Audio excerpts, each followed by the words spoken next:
Hello viewers, good afternoon. Welcome. This is the Business X-Ray. It's a show supported by partners, as you already see on your screen, including Enterprise Uganda, Minister of Finance, Uganda Insurers Association, among others. So we are with you every afternoon to unpack, some of the practical tools that you need, to make the right business decisions, to manage your business well. And today, we'll bring a very critical and important topic, which I believe should be really close to the heart of every businessman, and not just every businessman, but every person. Today we're discussing savings, insurance, and pensions. Now, in the course of the discussion, you'll understand how these connect and work together, and by extension, support your business endeavors. Charles. Yes. I think this is the time to greet our viewers. Good afternoon, viewers, and I'm so delighted to be in this platform, sharing our ideas on business, and in this Business X-Ray platform, we go practical. Very good. Now, we have a very, special guest with us today. Like we always promise you, we don't want to gamble on any subject, Charles. No way. That's why we bring practitioners. People you can trace and go and talk to again after the show. Exactly. So for that matter, we have someone quite technical in this particular area. We have Nicholas Lutakome. Nicholas is the Vice Chairman, Uganda Insurers Association Life Technical Committee. We're talking pensions, we're talking insurance, we're talking life savings. You're most welcome, Nicholas. Thank you, Charles. It's a pleasure spending my Sunday afternoon with you and the viewers. Very good. Charles. Yeah. Tough times indeed. Very tough indeed. And if you use that word in terms of this week, we again had some tragedy that hit our country. In Eastern Uganda, there was a great entrepreneur with a long story of success, but with an amazing learnings that everybody, if you just wrote a book about him, you'd have just said, this is the book to read for you to go into business. And the later Tilo, who died and was buried just yesterday, was the proprietor of Teso Coach. He had no bicycle. He had nothing, but took off from that very rural setting and rural basic resources until he owned long-distance large buses. And it relates again to the story that we had not so long ago of the late Xavier Kitaka of Quality Chemicals. Yeah. But I bring this to this platform because these stories embody everything we teach here. Yeah. And we only tend to receive the details of this kind of journeys when the individuals have parted. Absolutely. And I feel so pained that that's the only time we have the humility, the calmness to now listen to the type of journeys these individuals have walked. Many Ugandans knew, especially from Eastern Uganda, they knew Etelo. But they knew him as a person you go only to look for school fees. A person you go to look for some money to assist you in your wedding or marriage. Fundraise for community fundraising, and nobody would want to hear how he started. Nobody is interested. Now, when you listen to the way the man started, many of our circumstances, people who are still alive, you just see that your circumstances are far more well placed than his journey was at the beginning. And that's the story I just wanted to leave with the viewers here, that when you see anybody who has made strides to try and succeed, they are past 5 years, they are past 10 years of a growing enterprise. Even if you don't get a moment to talk to them directly, somebody within their circles can give you tidbits on how their journeys started and how they make whatever they have made to shape up the way it has shaped up. That's a good point, Charles, you bring out. And I think it's also a challenge to the media. Because as media, and I must say because I'm one of them, we really have a duty and responsibility to highlight some of these stories and also position them so that others can learn from them. We tend to run so fast to give, how are they called? Biographies about people that have passed. People have gone. That's the time when we start saying, oh no, he started this, this is how he started.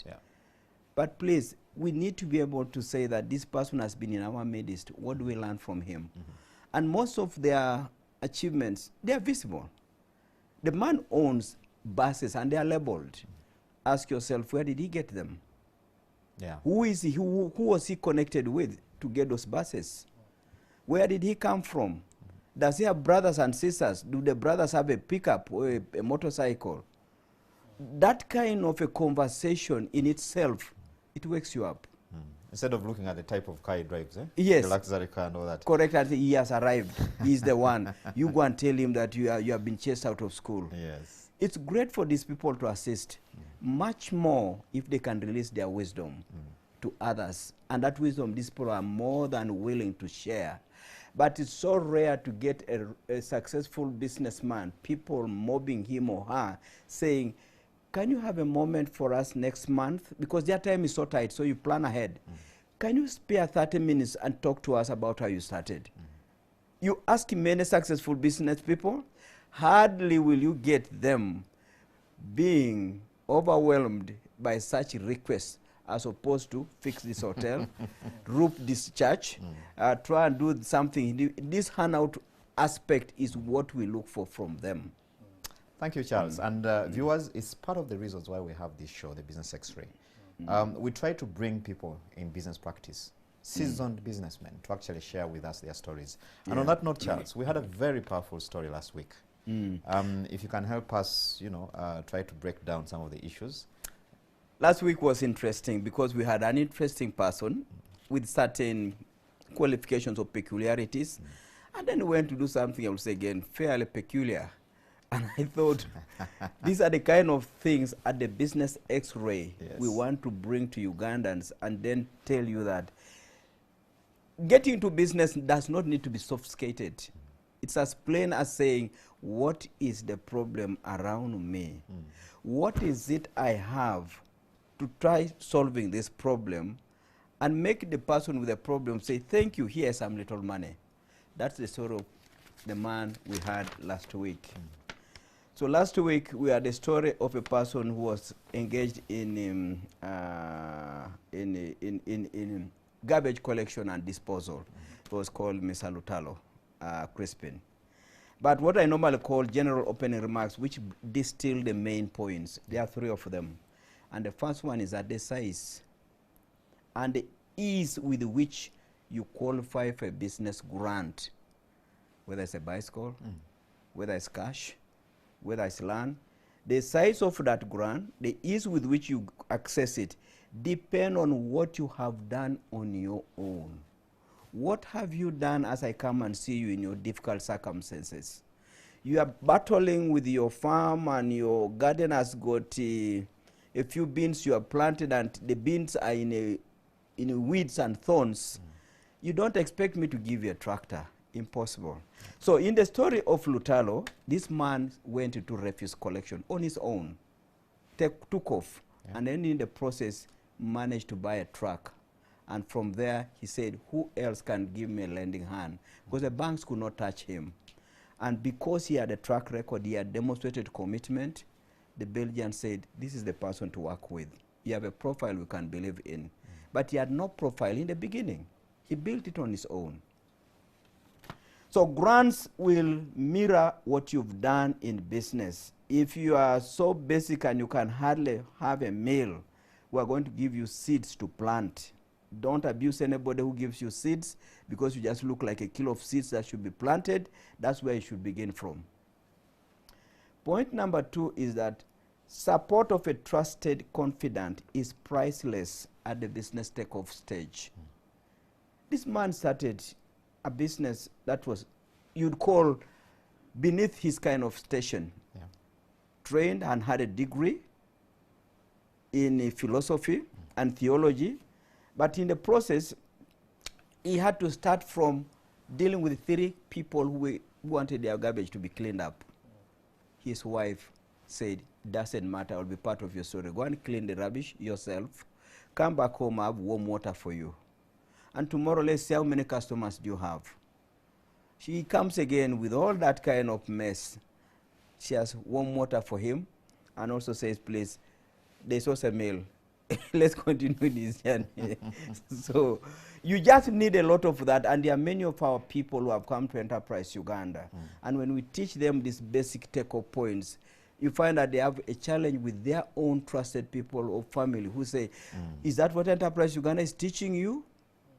But that's the beginning, and the beginning doesn't define. And there are many dreams that have died at that stage. Yes, image. We demystify that image issue in our training until you just say, tomorrow I'm going to do it, no matter who is looking at me. Then 3, most often we tend to reduce business support to cash or to a handout. Whenever you want to go and talk to your uncle, even a person who would have wanted to talk to the late Etilo, they would not be going there to start saying, how did you start? I'm also starting. They go there saying, I'm short of this amount of money. Can you give me money? I want this kind of a machine. Can you finance this machine? We reduce business support to cash or some form of handout. Yet business wisdom is the gateway to all the things you are trying to raise your hand for. So as much as monetary support, inputs, or whatever it is are useful, work on your business acumen. It's fundamental. It's extremely important. Then specifically, there were a few other lessons that came out of Mr. Lutalo's story, and one of them was that what you study should not limit what you can do in adult life. And he tried to distinguish adult life from when you are confined in a conventional classroom where the lessons start from 8 up to a certain hour, and then the lecturer says next week there will be an exam. He says what you study should never limit. He started with philosophy and theology, as I said, but now runs a waste disposal business, and even didn't have a conventional training on how to do it. He simply started talking to people who were collecting rubbish on KCC trucks. Where do you take this rubbish when you have put it in the truck? Where is Kitesi? When you reach there, how does it happen? Told him, move, go to where we pour the things. You'll get the message from there. And nobody who was, these people were giving him this kind of education. They did not have to even say, but what's your education or whatever. They simply said, you board a taxi or whatever, go to where we do this job, learn from there. And who was teaching the man with a degree? People with not a single classroom knowledge or teaching. Their work is just to collect garbage. Yes. And they say, if you want to join us, follow us. See what we do. Then 2, focus on the impact of the services to the customer, not the title of your business. You know, the title of waste collection.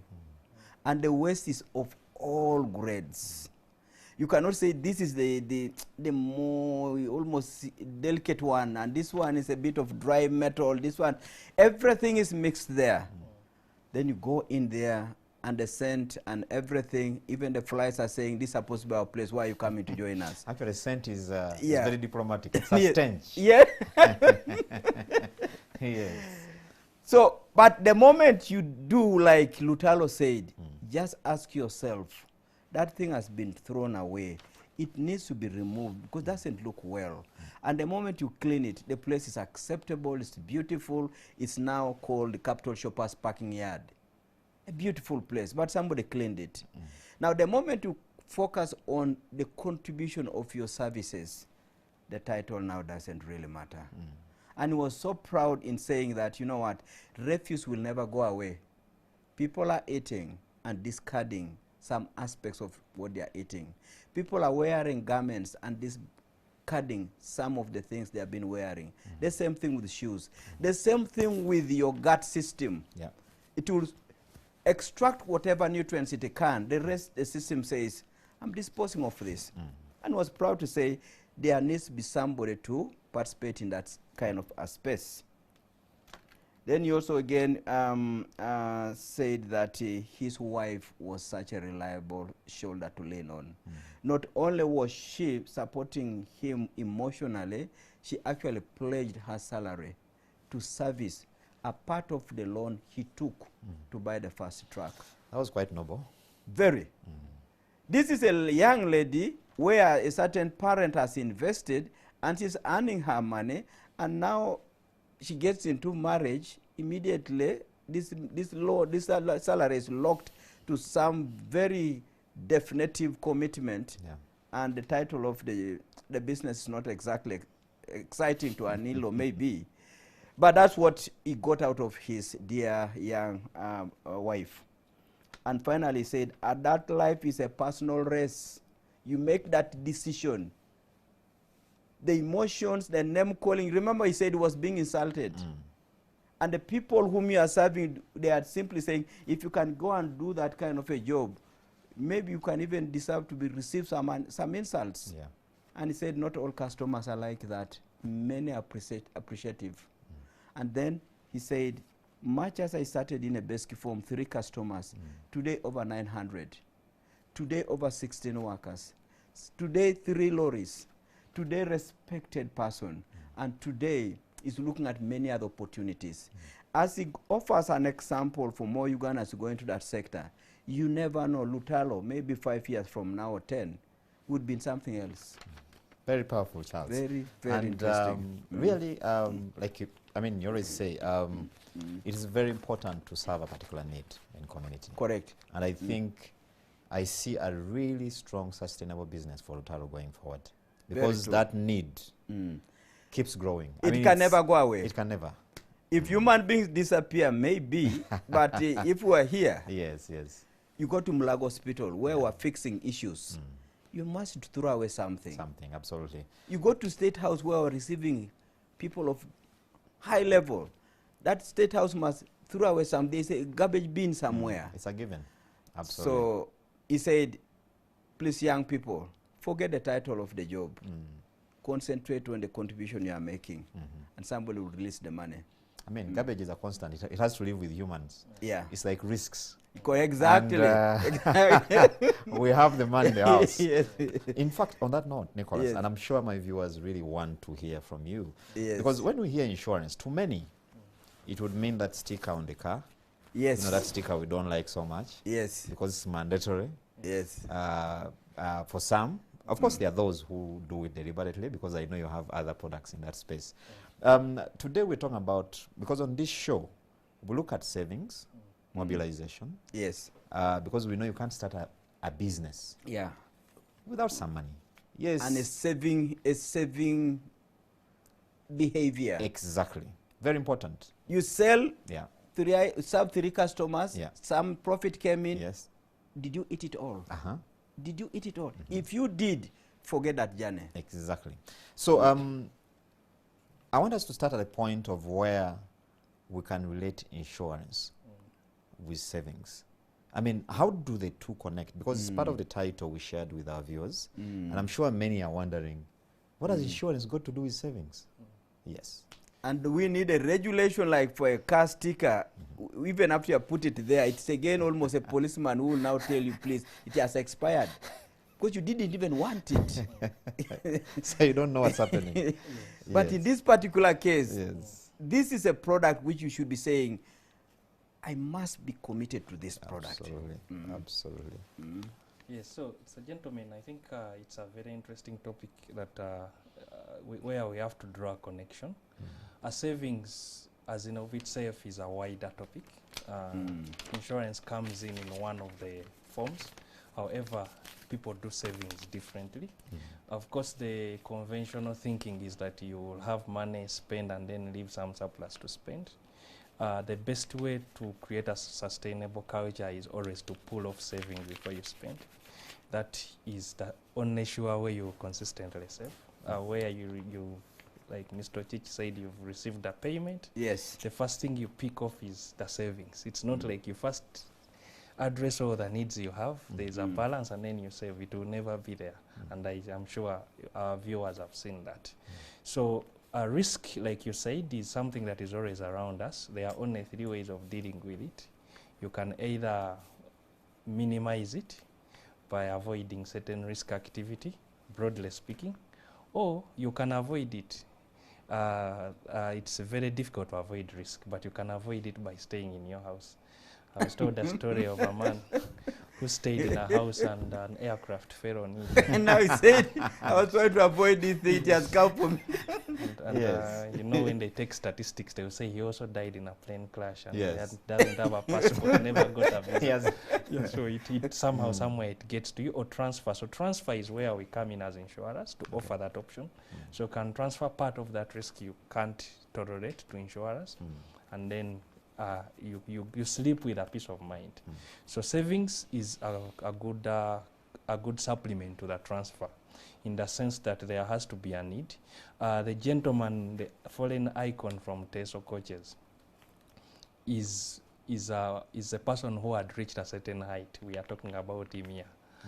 There are so many people who don't get the opportunity to be discussed in a forum like this. And insurance is one sure way of creating dignity, or some dignity for people of all walks of life. A person who cannot have a legacy that big, one of the things you can leave for your family is a life insurance policy. And it is something that everyone should have. Whether or not government should make it mandatory is debatable. I'm not a fan of that personally.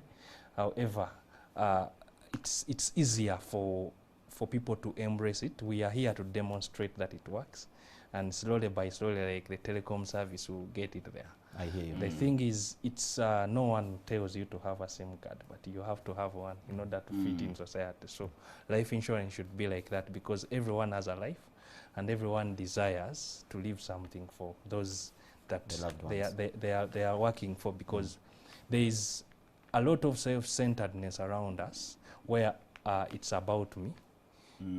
Insurance goes an extra mile. It is not necessarily for you alone, but even those you struggle to make a meaning for in life. And that the moment you start from that background, you will appreciate insurance very well. So savings, you can save for a short-term goal. That is very easy. You can go to the bank, open a savings account. You can use all these other avenues. A plan 1, 2, 3 years. I want to purchase that piece of land. I want to buy that car to ease my convenience. I want to do this. That is the tool that there are various tools that exist for that. Sometimes people even take loans as a savings because it knows the moment it takes a loan, it's going to be forced to pay the installment. Whereas if he puts in, if he puts in installments in the beginning, before you know it, there's a person who needs the money and it goes. So that's one way. Insurance now comes in for the medium to long term, and that's why we sit down, take time to study before we make that decision.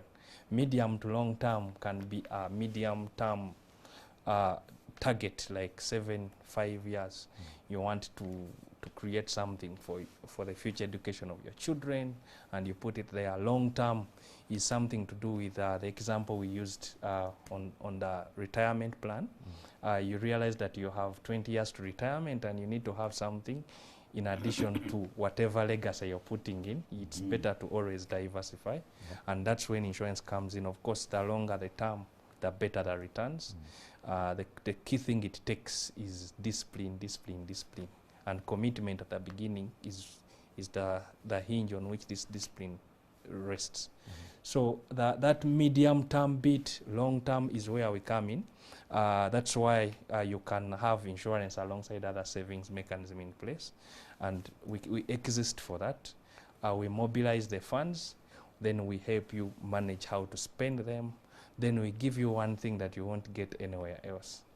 One thing that we take for granted when you're planning, you're making your 7-year plan, and it's as if you looked into God's notebook and said, I will be there in 7 years. So that's the key difference we make. What happens if you don't make it? I hear you. And that gap we bridge quite a bit. Not because we looked into God's notebook, but we use this game of numbers to make sure that we minimize that exposure. I hear you. Now, very interesting story indeed. And, you know, this show is dedicated to the business community. And in this, we're looking at what others call SMEs, but we'd like also, Charles, to add micro. And many of these tend to think that the products that you're talking about are mainly targeted at the corporates. Someone working with a particular company, but not me ekikuubo shop owner or a shop owner in the suburb in Kulambiro and that kind of thing. Just help us understand. If I want to save through some of those products, the insurance products, which again you will help us probably break down a bit. Yes. Do you cover me at that level? Yeah.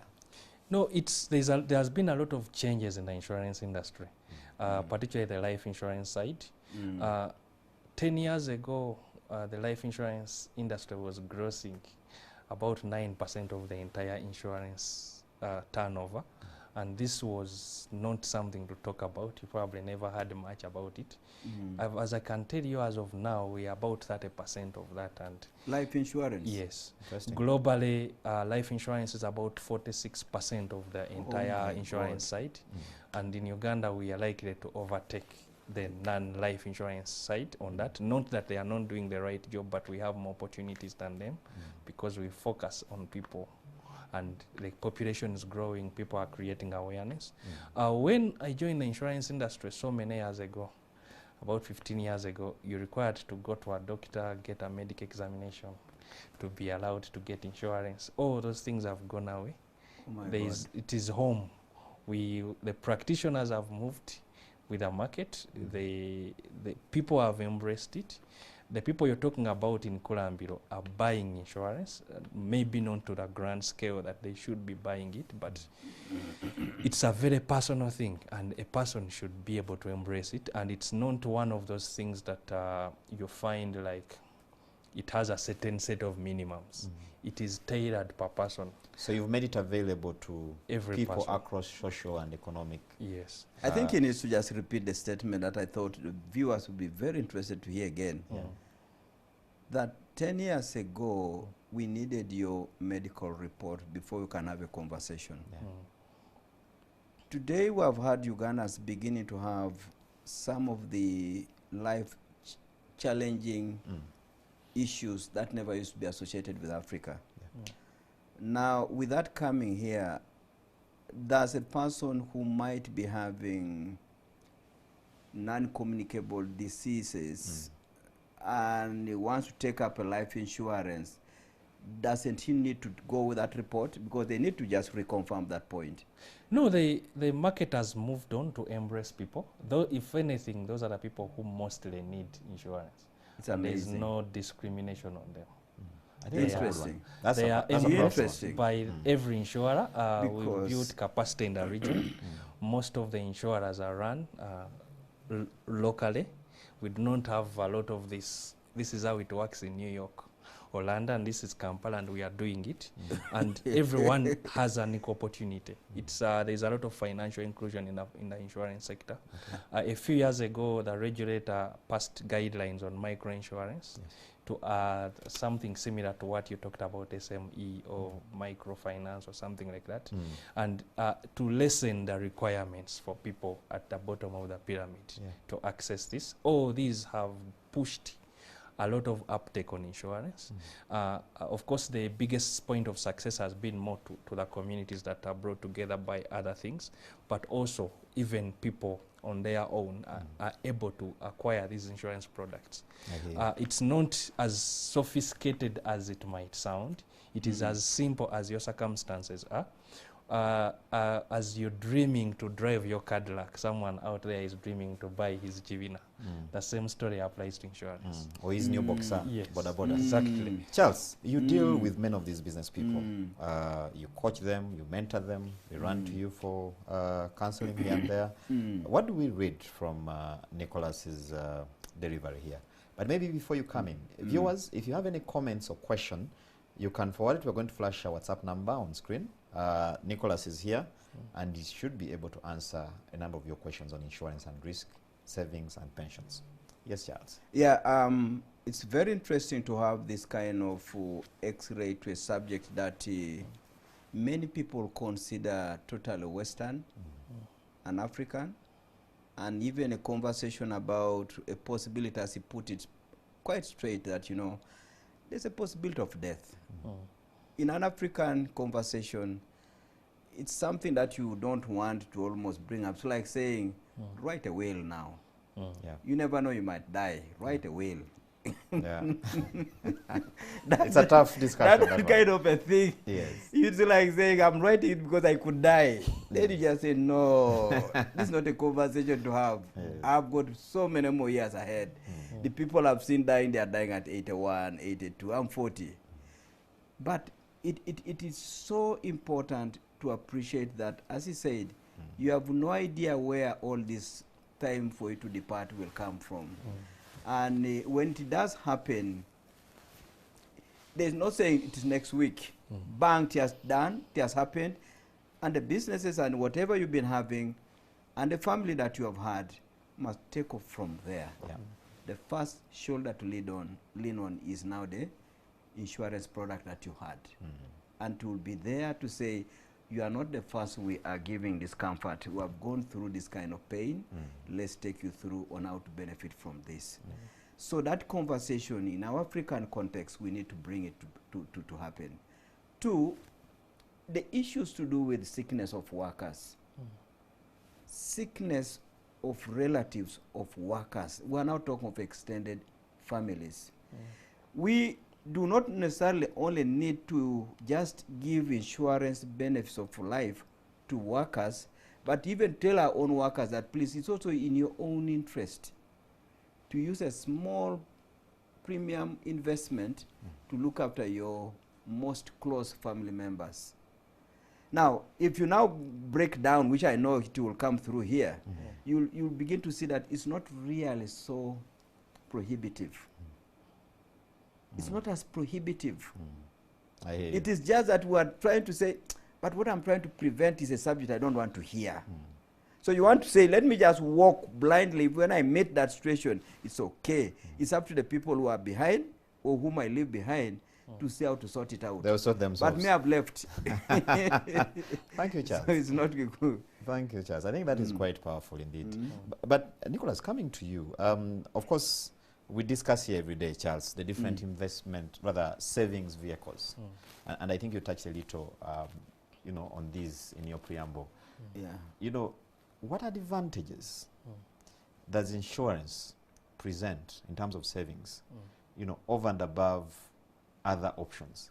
Because we have banks, fixed deposits accounts, I can save my money, others save them actually in, it's quite interesting, in children. They can say, I'll have more children, these children, I might fall back, just in case of anything. Yes. Others will buy cattle, others will plant trees and that kind of thing. So what advantages do you present over and above all those other options available?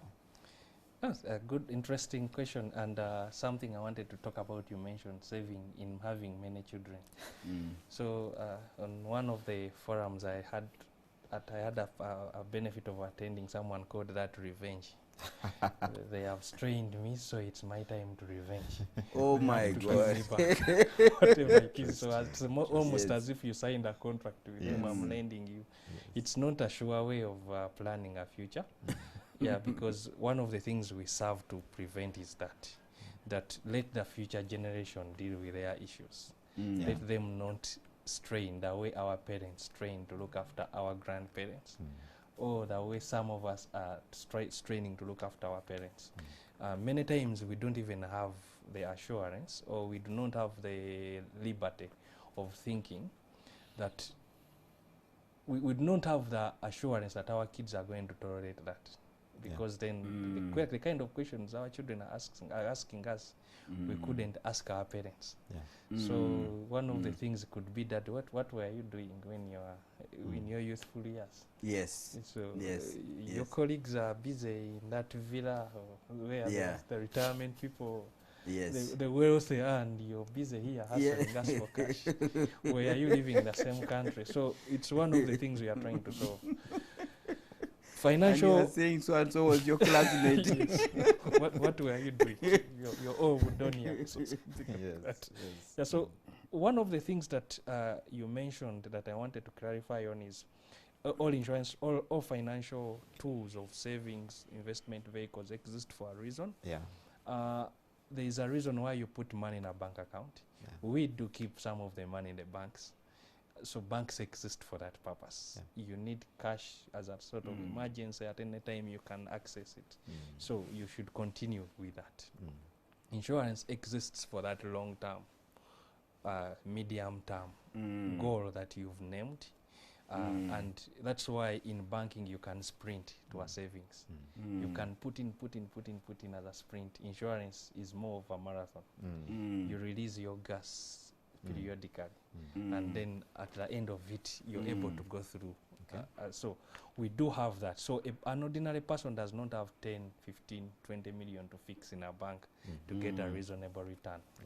Whereas in insurance you can get the same return with a small amount that you can put aside, 40, 50 a month, 20 and that kind of thing. For a longer term you get that benefit. It has a spiral effect in the economy as well. Every time people have made commitments to save for a long term, it has a spiral effect even to their business unknowingly or unintentionally. Because one of the challenges we have in the economy is the cost of money is very high. To borrow money and you're going into production, you have to sell your produce so high so that you're able to service the loan.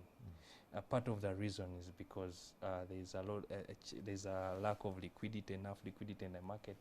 So the lenders have to either borrow outside or borrow from people who are selling the money very expensively. However, with development of sectors like insurance, where more people are committing for a longer term, does not only give them a sure future, but also insurers are able to invest in the same economy through the same other instruments you have to bring down the cost of borrowing. Currently, a lot of people, government borrows a lot, and sometimes competes with the business world. It crowds up the private sector. Exactly. So then you have other supporting institutions like NSSF who really hold the economy when it needs some liquidity. Insurance industry has the capacity to grow tenfold NSSF in the next few years, and just imagine how much of an impact that will have on government borrowing, development of infrastructure, development of business and producing a manufacture, this little manufacturing of goods that can be afforded by a common man. So that's the bigger picture. The small picture, the easy way of looking at it for a person is, do I have a liquidity plan in the next 7 years? Well, of course, we know people have businesses. There's always uncertainty about liquidity in the business. You've tied out 60% of your assets are in a fixed item that you can't sell at certain times because of a challenge or two, or because of the uniqueness of the challenge. You could have bought a software, for instance, to ease your bidding. It's part of your assets. But are you able to sell it to realize the money? So insurance provides this backup plan for that. Hold it there, Nicholas. Actually, you raise a very important point. And Charles, this is like, it is a given. You talk to many business people, maybe 10, 8 will tell you, we need cheap loans. They normally use the word cheap, not affordable. And when you talk about insurance's role in mobilizing long-term funds that are affordable as well, I think you talked about affordability. And because, I mean, you're quite on point on that. But the question I wanted to ask, because we understand, for instance, your members in life insurance are really sitting in hundreds of billions. When I look at NSSF, the amount of money they have, the last I checked, I think the fund was in the excess of, what, 5 trillion Uganda shillings? No, 13. Actually, 13 trillion Uganda shillings. Now, that is huge. It's massive.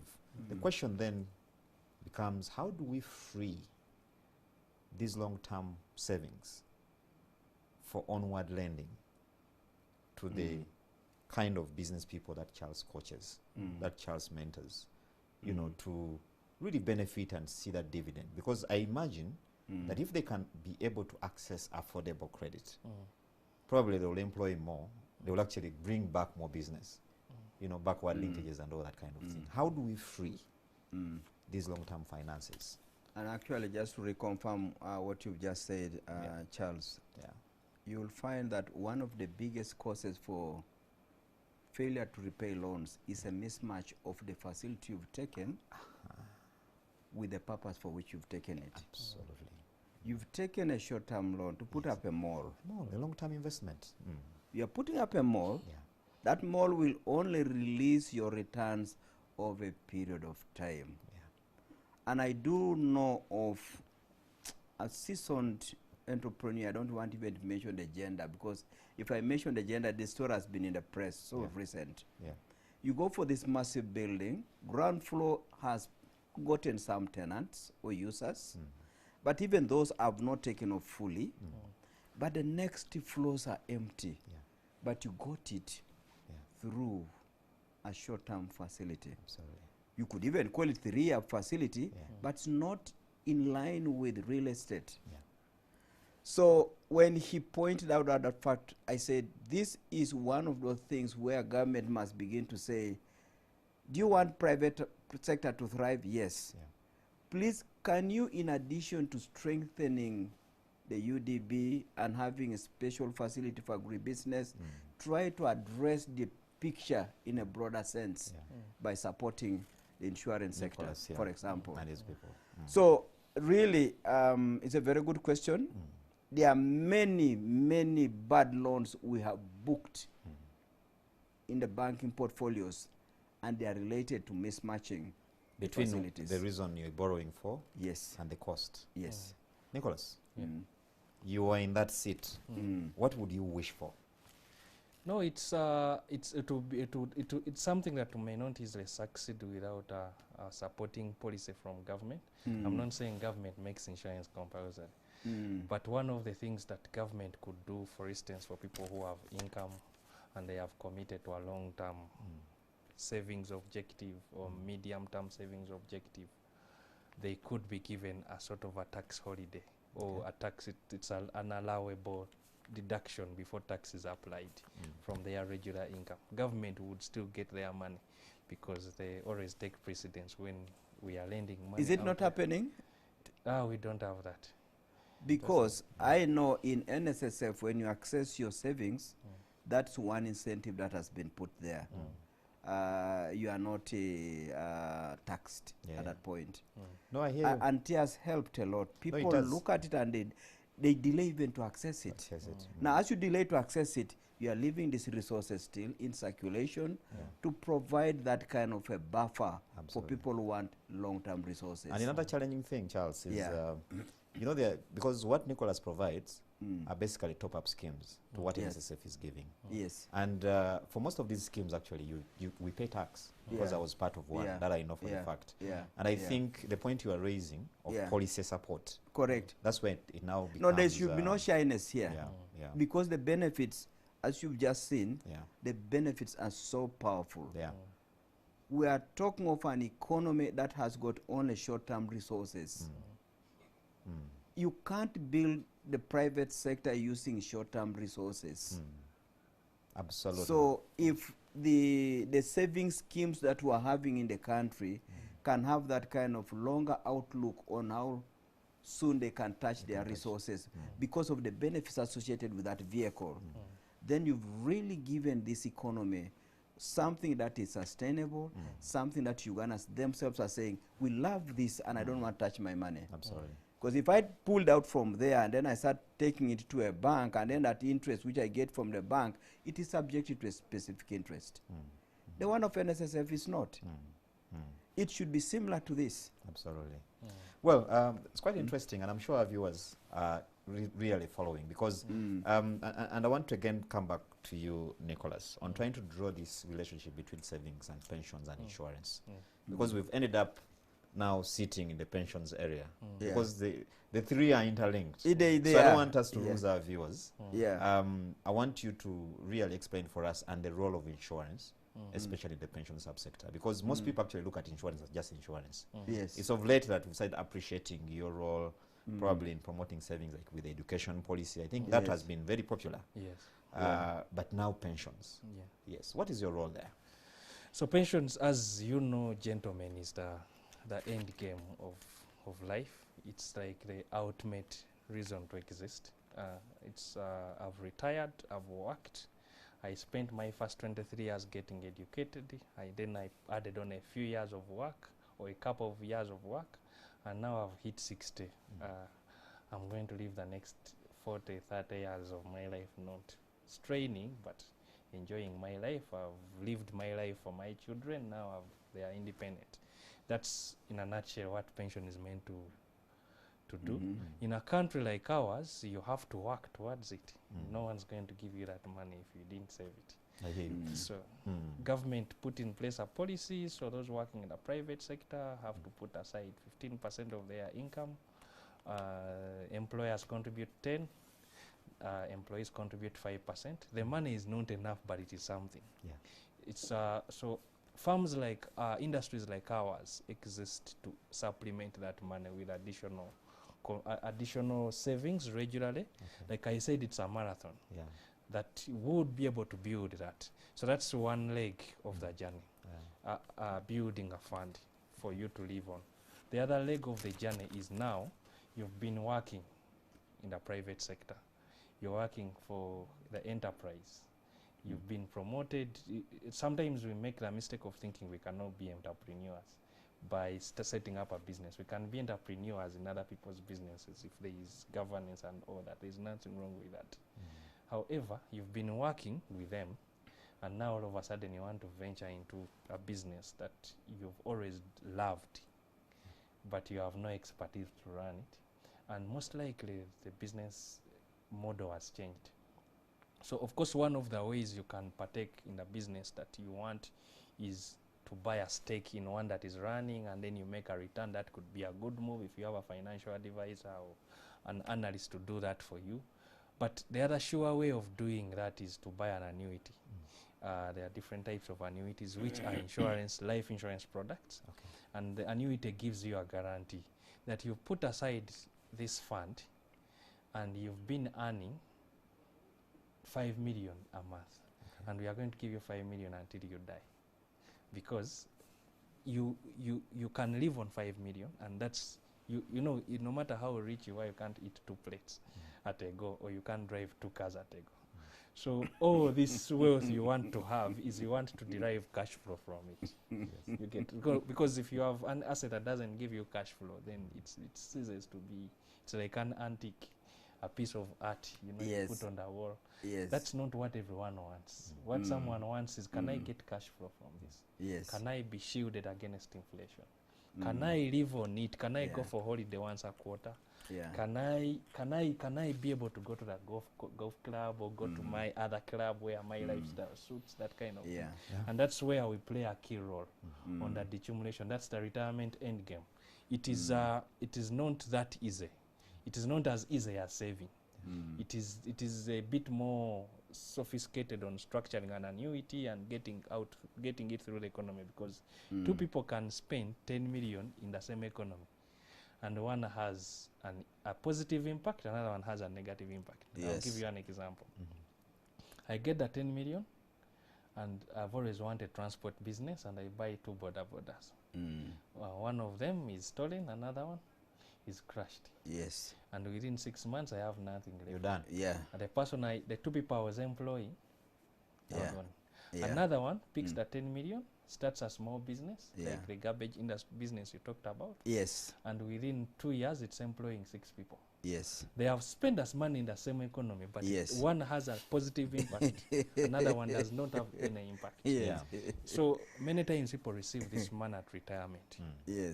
And it vanishes. And by the time they realize 2-3 years down the road, they are going back to employment.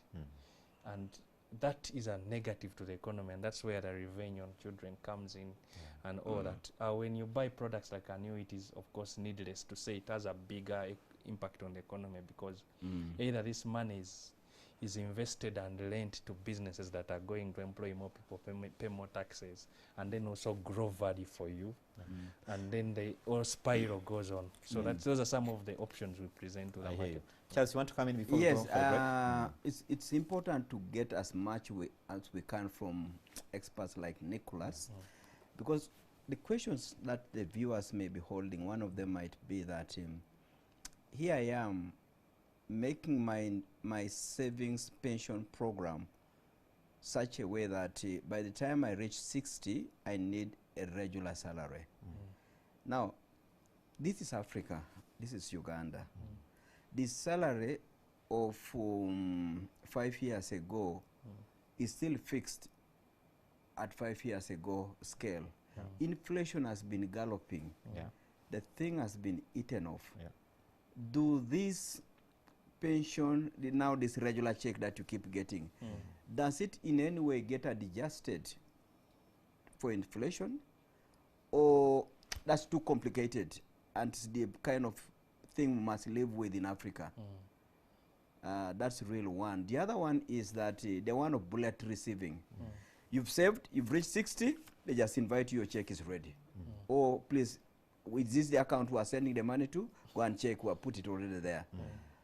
Now, that is another one that has got its benefits and also its challenges.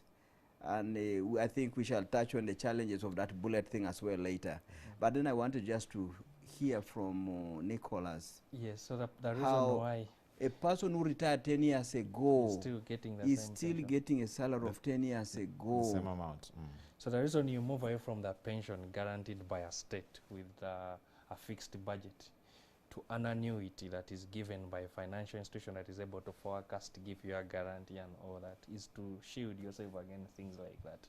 Because when they say this is your income has to grow with a level of living expenses, and all these are factored into the structuring of the product. Because you sit down with a person, he gives you a guarantee that for either a period of time or your lifetime that is remaining, this is what will give you. And it is not the starting that ends, but it is what makes sense with lifestyle, living expenses, and the economy. Certain things even to do with a change of currency and all that can be factored in the moment the products develop.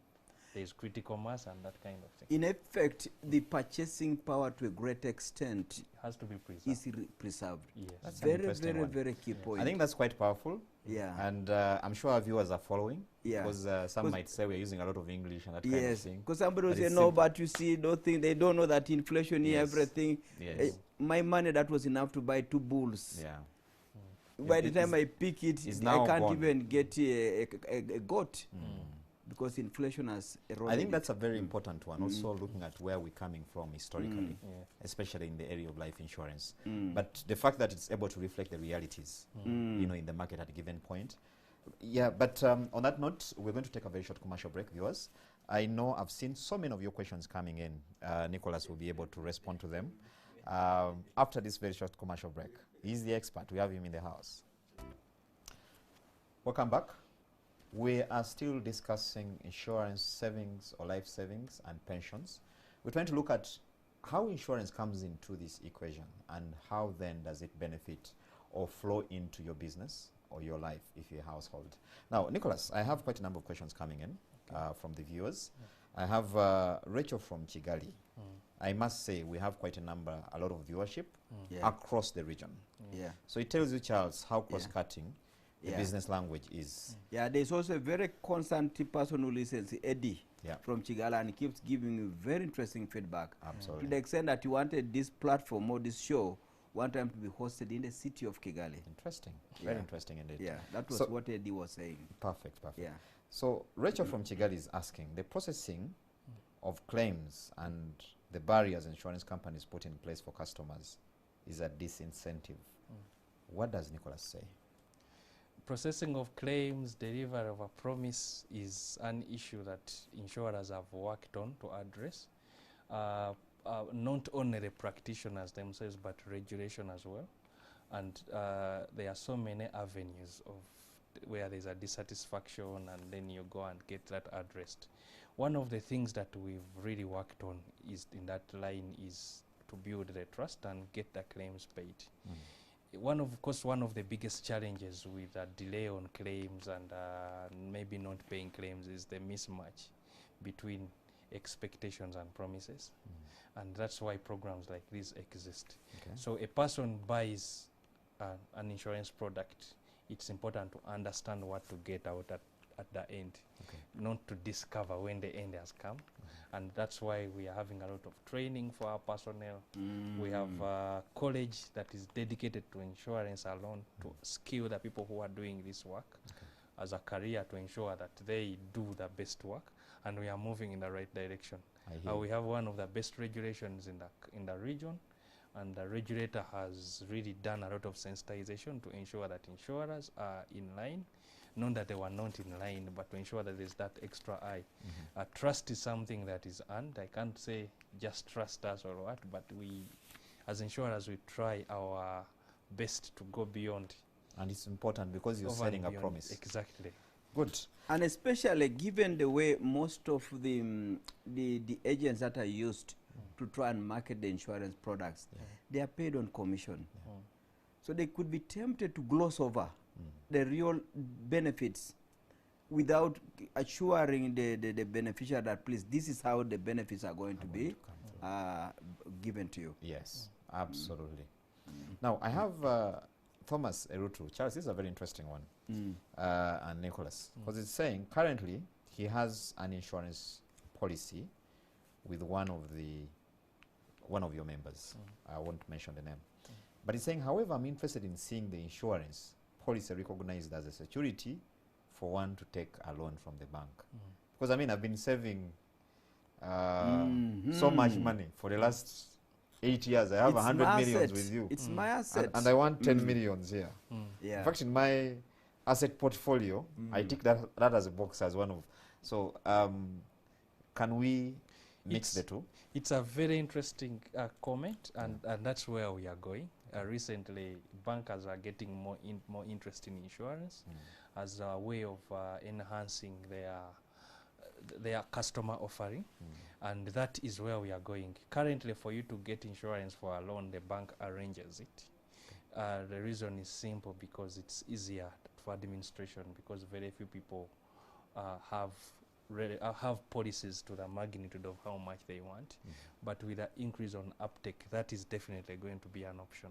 It is one of the things, like you said, that boosts your portfolio size. One of the things I talked about at the beginning was the dignity of a person.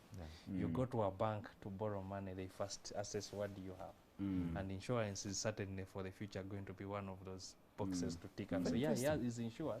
So he's a person we can actually grant credit at a lower rate because we know he has assets that are there. Very good. Yes. Now, Charles. but probably also, I just want to add to the viewers the point that as they use their insurance savings to go and access a loan, they should not use that loophole to break the system. The system is saying you only access this thing at this particular age. But now you are saying, okay, now they are refusing me to do that. Let me take the money from the bank. Default, I will have taken my money. Then now the insurance company can pay off the bank the other side. Again, much as we are talking about trust from the perspective of you looking at the insurance company, we should also have the same word labeled on your face. You are going to borrow. How genuine is your borrowing? Or you are trying to simply say, how do I beat the system? This thing is just denying me my resources. The purpose of that facility was clear, and that purpose was well understood. That's a very important Go point, there Charles. when you are also very honest. Otherwise, the benefit again will be killed off. Will be eroded. Very powerful indeed. So I have Thomas, Nicholas. No, it's Francis. So he's saying, can Nicholas try to highlight the availability of registered life insurance providers in Uganda, and how can one identify the genuine ones? Very interesting. So the licensed life insurance companies in Uganda are 9, and they are listed on the website of the regulator and the website of the association. I think it's the easiest book I can direct people to. So the regulator's website is ira.go.ug, and then the UIA, which is the association bringing together all insurers, is uia.co.ug. And you can see a list of licensed insurers, and all of them, there are 9 licensed insurers and there are 9 genuine life insurers. Very interesting. By the time they are registered there, they are the genuine ones. They are genuine ones. Good. I have Joel from Boyogere. He's talking about the education policy. Apparently, I have about 7 questions related to education. Seems really a very attractive policy to many. He's saying, I took an education insurance policy for my kids and the monthly payment was 100,000 for a 5-year plan. The thing is that after paying for 6 months, my finances plummeted and I couldn't pay anymore.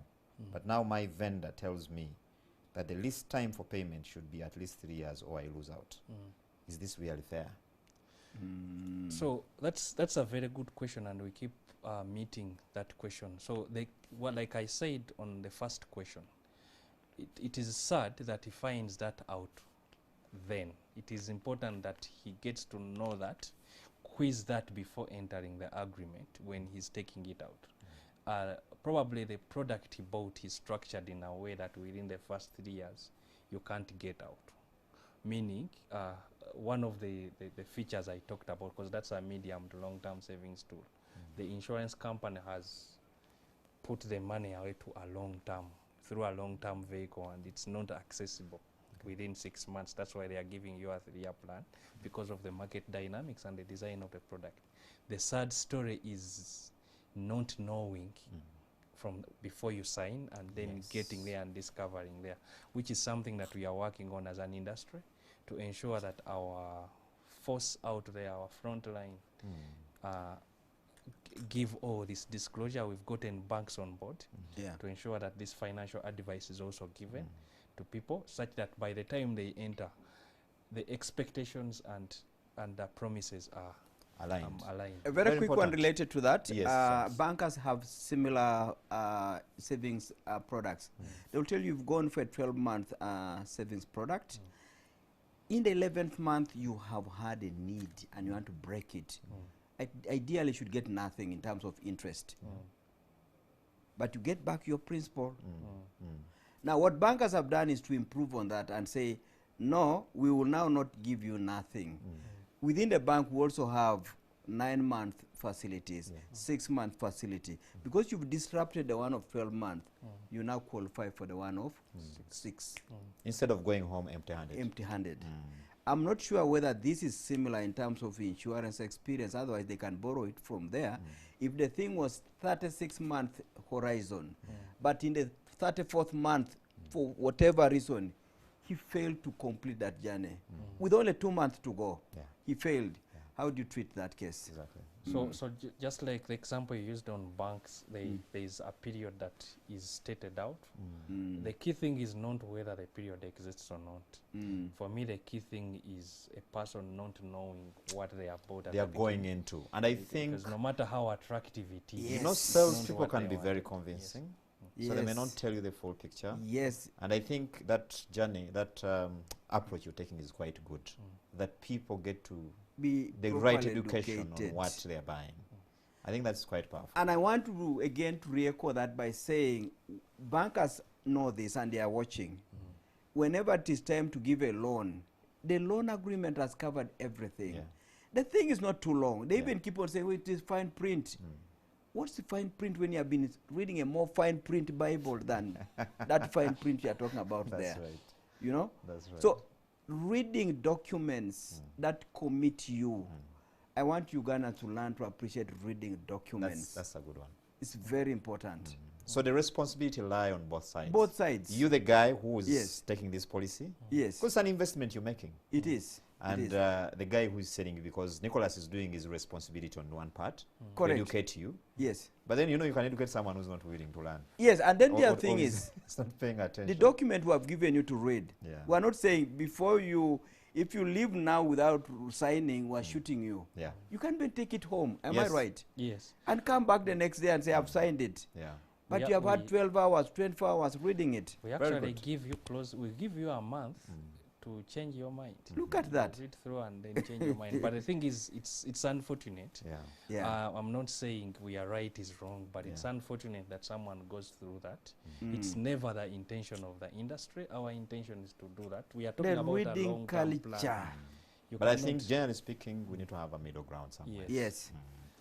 Okay, I have Kenneth here. Kenneth is saying, what should a starting businessman have in mind before going for an insurance package? Still talking about education. Yes, so there has to be a target, and the target has to be named. Otherwise, it will just remain a dream. So a target is named. Like for instance, you talked about education.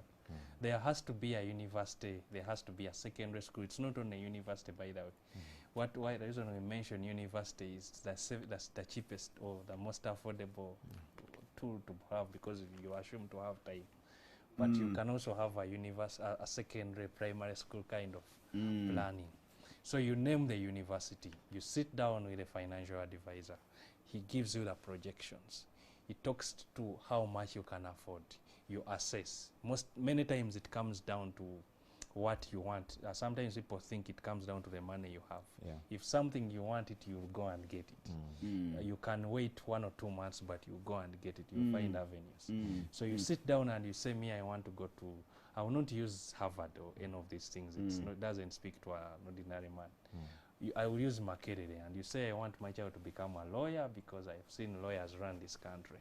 And then now we sit down and project for you that the law degree currently costs This. 3 million a year, and in the next you have your child has 7-10 years to get entering first year, and it's what you're looking at as 3 million now is likely to push to about 9 million.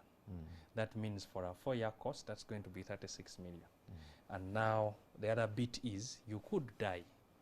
So when you die, the child still has to go through not only for the law degree, but he has to be pushed to the university. Oh my God. So we look at all those possibilities. Yeah. Let's say the child is in P5.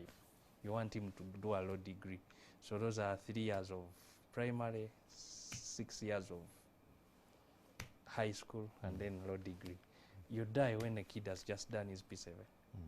He still has to go through the secondary education. So all these are intertwined, and a value is attached to them.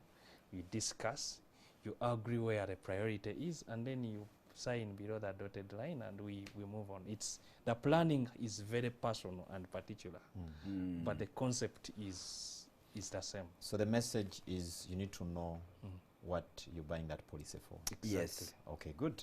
Now, again, I have another question here from Christine. Christine is saying, I've heard people talk of savings with insurance. Please shed some light in case I have my salary, 40 million. How beneficial is it when I put it in your hands, say for 2 to 3 years? More practical. You have your 40 million, you want to put it with us for 2 to 3 years. We do not primarily exist for that. There we would probably send you to a fund manager, because your primary goal is to grow the money. We want to address something that is named, and we can give you a few ideas, but it has to come from you. If you want to put 40 million out for 3 years because you're retiring in 3 years, we can have a conversation. However, if you want to put it with us just for the sake of that, we may not just hurry to take the money because it's there. Probably there are better savings vehicles, or there are better avenues that can address that need. Okay. Our affinity, and we love the people who are trying to build capital. Yeah, the periodic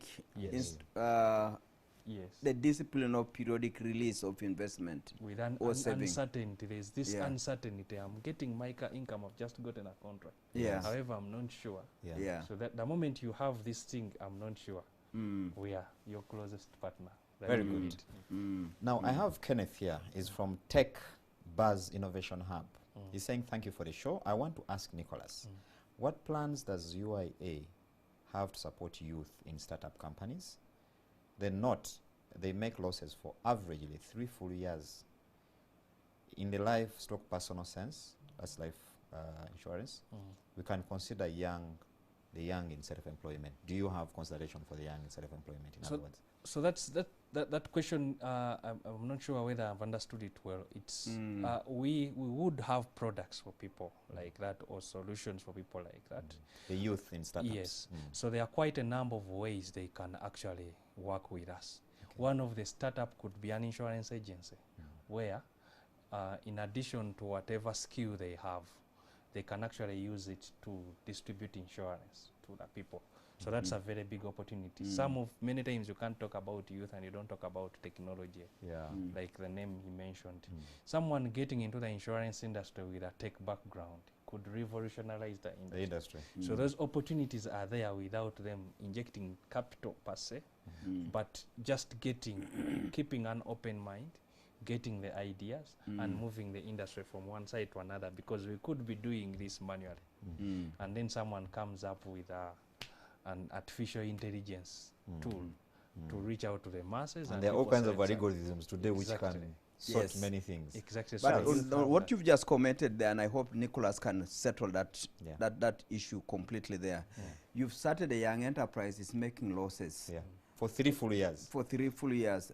Thus, do we have a product today that tries to accommodate a possibility of an enterprise that had Yeah. been projected to be able to make some money, but unfortunately is making losses? And Th- maybe does that really exactly. And exist? maybe to add, Charles, because Mm. some of these businesses may not be making losses, Yeah. leading to failure. Mm. We all know at the beginning, Mm. the beginning can be tough. It could be a good, brilliant business idea, Correct. but it needs probably 4 or 5 years to stabilize. Yes.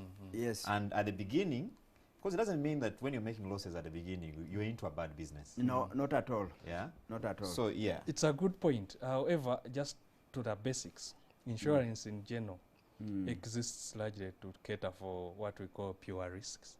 Okay. So the 2 categories of risk we look at under there is pure and speculative. Okay. So pure risks are what Nicholas, That's a good one. sorry, so we use statistics pure risks. Let's go for pure to do our models. So, instead of speculative one. so a person who has an enterprise, for instance, that is making money, Yes. and there is a pure risk that affects that business. The pure risk could be a flood, Yeah. a fire, a storm, or something like that, and does not only destroy the assets that you're using to make money, Yeah. but also takes you through 2 to 3 months of non-production, Yeah. meaning you're losing income, which you would have made if the plant was there. So that can be computed and put a number put to it before it occurs. So that, of course, looking at audited financials or books of accounts or something, audited financials might look a bit vague or might look intimidating. But we look at the track record. How much have you been selling or producing per day, and how much of it has been sold? And Yeah. that those records are available. And then there we can come to partner with a business, give them that particular solution.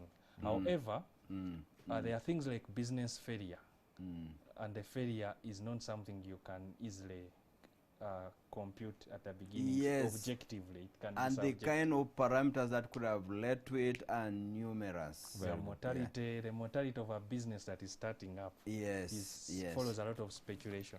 Okay. So on that one, I just wanted the listeners to know that please, your young enterprise, go for business acumen skills and acquire them. Enterprise Uganda and many other entities can assist you in that one. And I think that's very important. Insurance should never take over your burden to become a seasoned business player.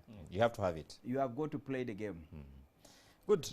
I have Kate. I know we touched a little on this, but she wants to hear from you as the expert in the area of pensions, especially, or life insurance as well. He's saying, I just wanted the panelist or insurance to clarify if NSSF is not taxed when someone gets it.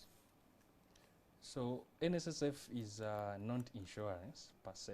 It's a national pension administrator for the private sector. And the law that NSSF has been running on is one where money at payout there is no taxation. Okay. There was a revision to the law that was put, I think it was put for approval, for passing, I don't know the legal term that is used, I'm not a police expert, that was proposing, currently for you to contribute to your NSSF, you contribute it and then they tax your income. For instance, if you earn, if your taxation is 30% on 100,000, I'm using just numbers, don't look into the implication. They will tax your 100,000 at 30% and then they take 15% off 100%. So what NSSF was proposing, which I think is a good thing, is that the taxation applies after NSSF is off. So if NSSF takes off 15% or 10%, then they tax the balance, which is 85 or 90, depending on the percentage that is being taken off. Thank you. So that was meant to address one thing. At the time of cashing out, if you cash out money before the age of 60, you will be taxed the same rate that you would have saved during the saving. However, if you keep your money there up to 60, there's no. So the idea was to keep you. Yes, to keep keep saving, you keep saving that money for there. that longer term, Okay. and then you don't get that. So yes, the answer is NSSF is not taxed at cash out Okay. currently. Good. I think we'll shed more light on that. Yeah. Charles, I NSSF think one of these people days we take need over to that, bring NSSF probably. They come Yes, in the picture because we we can't talk need- savings without. We need, and you can see the numerous questions associated with this subject. Yeah. How many people out there, they have got the education, they are degree holders, but this subject really needs to be unpacked Unpacked. in the simplest terms possible. You can see even people didn't know Yeah. that in NSSF actually this money comes out without. And if you look at 300 million and you are subjected to the normal taxation, whatever, as income, a huge figure goes off. Yeah, absolutely. Without a 100 doubt. million will go off. You are left Absolutely. with 200. Absolutely. Mm. Still talking education. Someone here is asking, she needs you to shed more light on annuities. So in a nutshell, annuities are products that are given, life insurance products that are given to a person with a lump sum at retirement to give periodic payouts for an agreed period of time. The example I used is you've gotten your 300 million from NSSF, you're 55, and you sit down with your insurance advisor and he tells you that we are going to be giving you 5 million per month for the next 30 years or until you die. On the basis of this Whichever 300 million yes. lump sum that you have deposited. Exactly. Okay. So in a nutshell, that's what it is. There Okay. can be some other boosts, like every year that 5 million will go up by 15%, 10%. Okay. And then the other Okay. thing that could happen also, which could be a follow-up question, is I've now picked my 300 million invested in an annuity, but soon after 2 years, I'm dead. Yeah. Mm. So Now, those are now the dynamics. So what do you you've lose died it out after because 2 you are no years, longer... Who does it pass to? Is it your existing spouse? Or it Is can be your passed child? on? Yeah, those are. Okay. That's a good one. Those are So the you've differences, answered yes. another question. Someone was asking whether there exists a product in the market where one can save and get their money on a monthly. So I think that settles it. Yes. Yeah. Charles, you wanted to add something there? No, it's okay. Okay, then I have someone here. He's saying, thanks for the program. It's Ambrose, actually. I would wish to know the comparison between, he wants to know, we've seen people fighting to get their Yes, their pension. from yeah. some organizations, I won't Yeah. name. How easy is it to get insurance money? Could you share details of recovering this money? He's actually using the word recovering, very heavy. But I think it's real accessing. Accessing the Yes. money, yes. Yes. I don't know. I think I can't give much. This is better to demonstrate with figures. The fact that last year, 2019 or year to date, I think it's better to use year to date. Between the period of time, we are talking about savings, we are not talking about eventualities as well.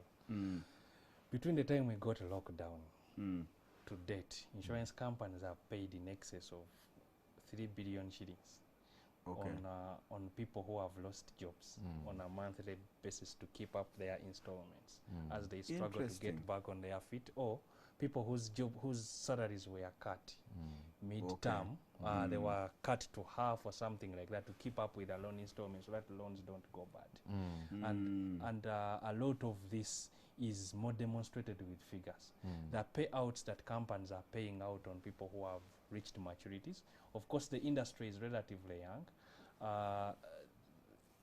so you won't see a massive payout yet because, like I said, these are medium to long term. But these numbers will come out, and look out for them from an independent or a regulatory body on how much are they paying out on a quarterly, yearly basis. These numbers are published, and that number is quite important for a person to know how easy is it. The turnaround time may vary from company to company, but then even the complaints that come in which are related to turnaround time also this information can be provided. From a neutral point of view, that is true, that happens. From a market practice point of view, the market conduct is, we have guidelines, we name the documentation required at the beginning of the cover, And I urge all you viewers, if you take up an insurance product, please try your level best to ask all the questions before the commitment, because this is a long journey. Thank you. We don't have a marriage a very contract key with 6 observation. pages, but Yeah. everyone understands marriage before they go through Yeah. it, and otherwise it will not go on for a long time. So Very, compare very important. insurance to that. Yeah. Thank you, Nicholas. Yeah. I have again another person from Kigali. He's called Emmanuel Twahira. He's saying, of course, the topic is very interesting, but he's wondering, do you have options where someone who is not in the country can actually access these products and buy them? So people who are not in Uganda that are Ugandan residents, it's very easy to get these products. They are available. The only thing they have to do is to access the documentation, sign it, and then commit. However, non-Ugandans who are non-resident, it's a little difficult because of challenges to do with legality and all that. He's You actually can cover he's originally from Barara. He's a Ugandan working in Kigali. yes, that one is very easy. It's very possible. We actually advise him to take it up. Thank you. Yes. I'm afraid time is not our best ally today. Yeah. But I think before I go into that, we have again another viewer from Kenya, Kibet. He's saying, I love watching NTV and especially your program. And especially savings and pensions today has made it for me. Please keep it up. It's educative and encouraging. Very good. I think we're having quite a number of people supporting us from the Very show. true. And Very true. viewers, Very I know there are many questions. Yeah. We can't really answer all of them, but we can give a promise, Charles, Yeah. that we're going This- to bring back Yeah. this. You will come back next time. Yeah. And the truth is that you can see some of the advice that Nicholas has just given, the closing statement he made. Yeah. There is no shame in asking all the questions before you make commitment. Yeah. Yeah. That alone is such a big statement. Yes. You get a document, the agent was in touch with you, is excited in getting the thing quickly cleared. Read the document. Everything most likely is captured in there. In most cases, Read it. in most cases, we just ask, where do I sign? Yeah, where do we sign? Read it, read it, read it. Good. It's all captured there. Nicholas, what are your parting shots today?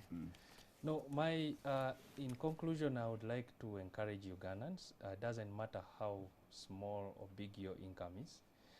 With the words of Mother Teresa, that your contribution might seem like a drop in the ocean. However, you have to realize that that ocean will be one drop less if you don't put it in. So as we build the economy, as we build society, I encourage everyone to take up a life insurance policy. Thank you. Charles? To me, it's really for us to know that there are so many vehicles available to boost us as individuals, as families, but also to boost our economy. And one such a vehicle is what we've just been sharing today. The insurance coming with the savings and pensions. Those immediately address the existence or the adequacy of long-term finance in our economy. Very good. Very important. Dear viewers, we've just scratched really this subject. It's quite huge, it's quite large. We're talking insurance, we're talking savings, we're talking pensions. And of course, it's very important. We've always had these discussions about how you can make money, and Charles here has done a tremendous job. But again, it's him who appreciates the importance of how, a risk off taker in the name of insurance can actually help boost your confidence as a businessman and propel you to the next level. And on this show, we committed to bring as many experts as possible to fill in those gaps and try and answer those questions, Charles. Very true. Very, I very think that's true. very, very important. It is. It is. It is. Yes. So Nicholas today comes from Uganda Insurers Association, and we have that partnership Yes. to actually keep engaging, to keep bringing such experts from the association to share with us, some of these very, very interesting ideas and topics. What message do you have for our people, Charles? We still have about 2 minutes for next week. Today is Sunday. There is such a big potential story that I think we might disrupt insurance next week and bring it on board. Because there's another entrepreneur from the Karamoja region who has such an interesting story that Ugandans just need to hear this. Just to underscore the fact that no matter where you are, if you build a business acumen, where you start the game from does not matter. And I thought probably next week we might have that entrepreneur. Then again, we bring Nicholas the other week. The other week. Yes. Very powerful. Reminds me the story of Gino. Yes, yes. Karamoja Yes. this time is very It's interesting very again. interesting. Yeah. Very good.